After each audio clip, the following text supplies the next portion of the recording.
Son las 9 de la mañana con 21 minutos. Nos vamos ahora a información internacional bien cargada la agenda en el mundo y vamos a comenzar esta revisión con lo que ha ocurrido en Colombia. Imagen del nuevo presidente de Colombia de acuerdo a los resultados, por lo menos tras la segunda vuelta, que habría que dejar con una cuota de suspenso, sobre todo por lo que están planteando en el oficialismo. Abelardo de las Priellas, ahí lo veíamos en pantalla, se habría impuesto en esta segunda vuelta, ha hecho llamados a la unidad ante cuestionamientos que han llegado desde el gobierno de Gustavo Petro por este proceso de elecciones. Vamos a aclarar ese panorama, cómo vienen los próximos días también allá en Colombia, junto a Giselle Guerra, que está con nosotros con el Bloque Internacional. ¿Cómo estás, Giselle? ¿Cómo estás, Seba? ¿Es correcto dejarlo en condicional o ya no, ya está confirmado? Ya vamos a hablar de eso en profundidad, pero te diría, Seba, que esto ya prácticamente se da por descontado con los resultados que hemos visto y con las eventuales apelaciones que podría realizar el equipo de Cepeda, porque ya vamos a entrar de lleno, insisto, en ello, pero vamos a revisar lo que fueron los resultados el día de ayer en esta segunda vuelta. De hecho, aquí ya se habla de las elecciones más reñidas de la historia, una participación récord del 63% y con los resultados de estos cifras, ¿no? Que dan cuenta por lo demás de la victoria del candidato de la extrema derecha. Vamos a revisar precisamente lo que está publicando a esta hora el organismo oficial colombiano. Lo ven ustedes allí en pantalla con el 49,66%. Abelardo de las Priellas entonces se consigue esta victoria seguido de Iván Cepeda. Ambos se estaban enfrentando en esta contienda electoral con la figura de izquierda que consigue el 48,7%. Es menos de un punto porcentual la diferencia, que se traduce en unos 250.000 votos que separan a de las Priellas de Cepeda durante la jornada del día de ayer, que ya se advertía por lo demás la polarización entre estos dos candidatos y lo que refleja también la posición que está enfrentando por estos días Colombia. Ante tu pregunta, Seba, respecto de si es que ya podemos hablar directamente del presidente electo de Colombia, bueno, aquí la verdad es que ha recibido felicitaciones de casi todo el espectro político de la nación sudamericana, excepto del progresismo. En esa misma línea también en nuestro continente diferentes autoridades y particularmente presidentes se le entregaban su respaldo el día de ayer por la noche a de las Priellas.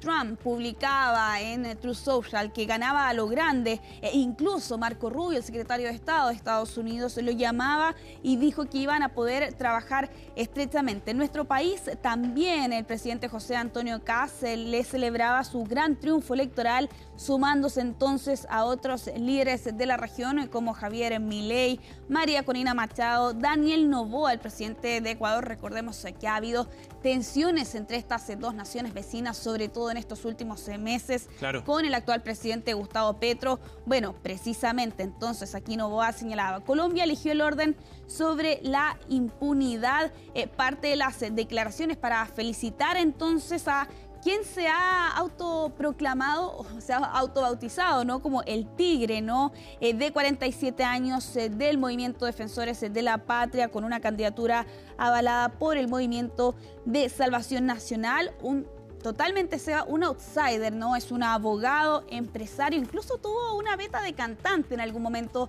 vendiendo incluso discos, pero esa es precisamente su mayor debilidad. Señalan aquí sus detractores no haber tenido un paso por la política colombiana que respalde por lo demás su haber de cara a este periodo electoral. ¿Qué propone Mano de Hierro? Ejes de campaña centrados en la seguridad, también en medidas contra el narcotráfico. Ha prometido, y es algo que por lo demás hemos escuchado en otras oportunidades de otras figuras de la región, la construcción de megacárceles. Bueno, Abelardo de las Priellas había propuesto durante la campaña electoral la construcción de 10 de estos centros penitenciarios. Y claro, con el festejo que se vivía el día de ayer en las calles de Colombia, también en Barranquilla, que es de donde de las Priellas entregaba su mensaje de unión, hablando de un respeto absoluto al voto de sus electores e incluso a los adherentes de Cepeda. Dijo que iba a respetar sus derechos y sus libertades. Jamás tendrán que temer por pensar distinto, Seba, era parte del mensaje que entregaba de la Espriella el día de ayer. Y se repiten varias propuestas, ideas, Sí. lenguajes, conceptos, tonos también en este discurso, no digo en el de la victoria, ¿no? Me refiero en lo que ha construido como mensaje político de la Espriella y de cómo se va configurando en la región también un bloque de derecha o de ultraderecha en algunos casos también súper fuerte. Sí. Ya son, si no me falla la cuenta, aquí en Sudamérica por lo menos, de los 10 países más grandes, hay por lo menos 8 Sí. que van a estar bajo el liderazgo de ese sector. Y ojo que todavía falta ver lo que va a ocurrir en Perú, ¿no? Si es que efectivamente Keiko Fujimori se va a convertir o no en la Claro. presidenta, teniendo en cuenta que hasta este momento sigue liderando... Yo lo consideraba dentro de esos 8. Claro, Sí. exactamente. Es interesante, ¿no? Ver cómo ese péndulo en el que se está moviendo nuestra región Sí. avanza precisamente a la derecha y de plano incluso a la extrema derecha, que es lo que ocurre en Colombia. Claro. Vamos a revisar lo que señalaba de la Espriella el día de ayer por la noche y al regreso empezamos a revisar el término del preconteo y Bien. por qué, Seba, aquí algunos analistas plantean que prácticamente aquí el resultado ya se da por descontado con los resultados del día de ayer. Voy a gobernar para todos los colombianos, para quienes votaron por mí y para quienes escogieron otro candidato. No habrá vencedores ni vencidos, no habrá retaliaciones, no habrá persecuciones, porque en democracia no existen enemigos irreconciliables. Mi propósito será ganarme su confianza con resultados, no con discursos, con hechos y obras, no con promesas, con coherencia y no con excusas. Bueno, parte del discurso del día de ayer de la Espriella con un tono evidentemente de victoria a Sí, raíz de sí. los resultados del preconteo, que era, bueno, la gran pregunta, ¿no?, que hay por estas horas, Seba. Ocurre lo siguiente, en rigor la Registraduría Nacional del Estado Civil hace un registro rápido de los votos, son resultados creíbles y confiables. Lo que se busca con esto es evitar situaciones como por ejemplo la de Perú, donde pasan Claro. días y días hasta que finalmente tenemos un resultado con las actas contabilizadas al 100%. ¿Qué viene después? Es el escrutinio, la revisión oficial y formal. Se inicia tras el término de las votaciones. Aquí son las comisiones escrutadoras en los que revisan y se pueden presentar precisamente reclamaciones.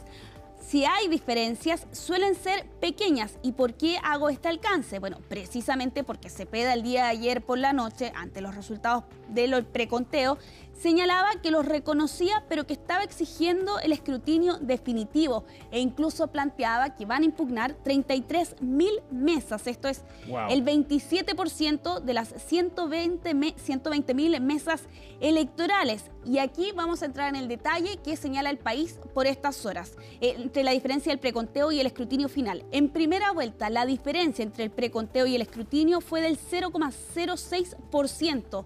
En la segunda vuelta del 2022, esa diferencia fue del 0,11%. ¿Qué es lo que necesitaría entonces Cepeda para ganar estas elecciones? Que esa diferencia sea del 0,9%. Ajá. Y allí plantean, se ve bastante difícil que haya una diferencia teniendo en cuenta los antecedentes de la primera Claro que sí. vuelta y de la segunda vuelta del 2022. De todas formas, el anuncio ya estaba hecho por parte del candidato de la izquierda. Vamos a revisar precisamente parte del mensaje que entregaba entonces el abanderado, ¿no?, del partido oficialista en Colombia.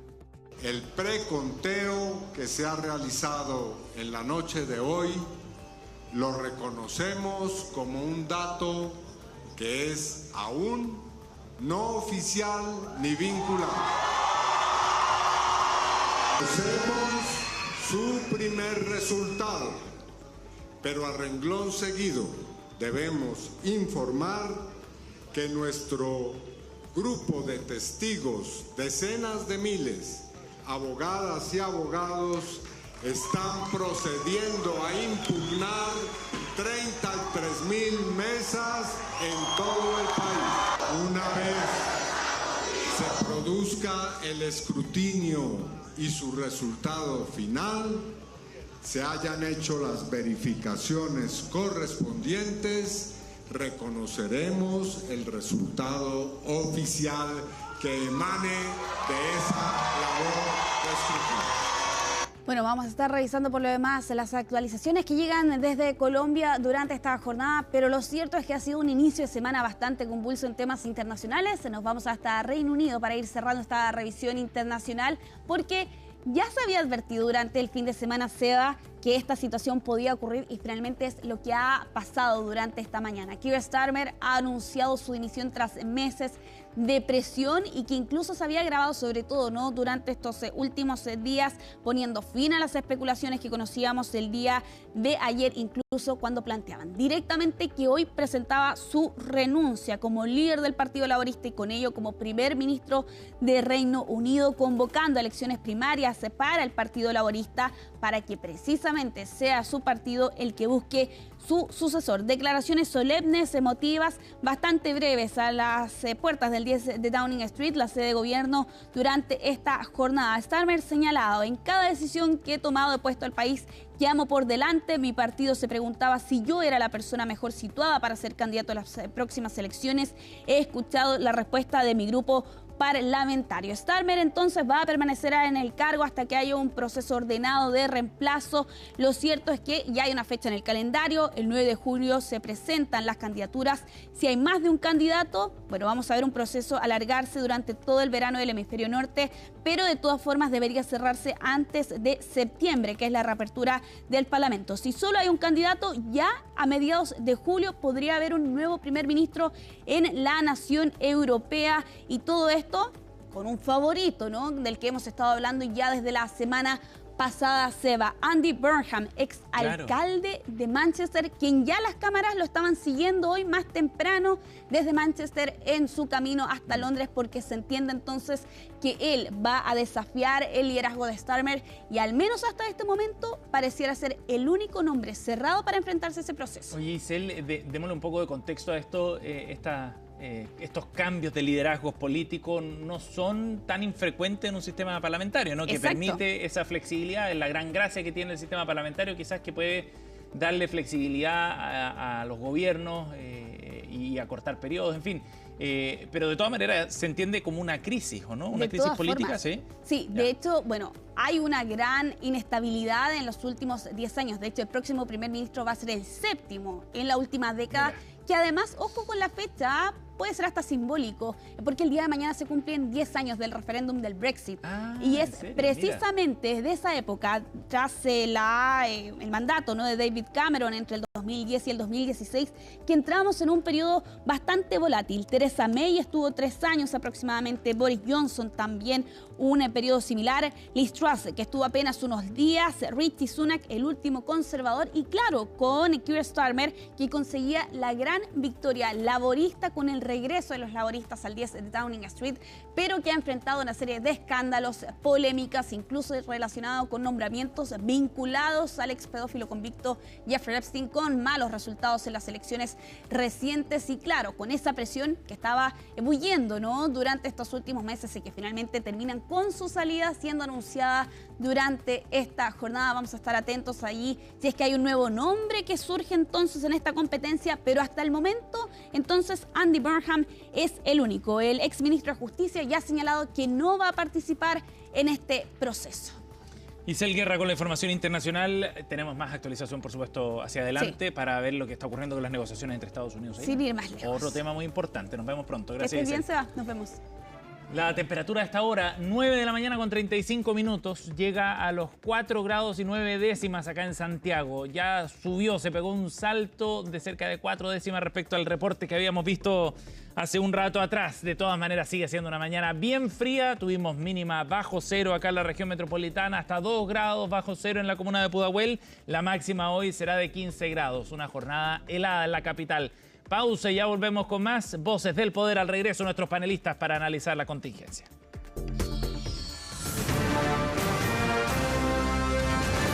Hacemos una pausa y ya regresamos con CNN Chile Radio, AM.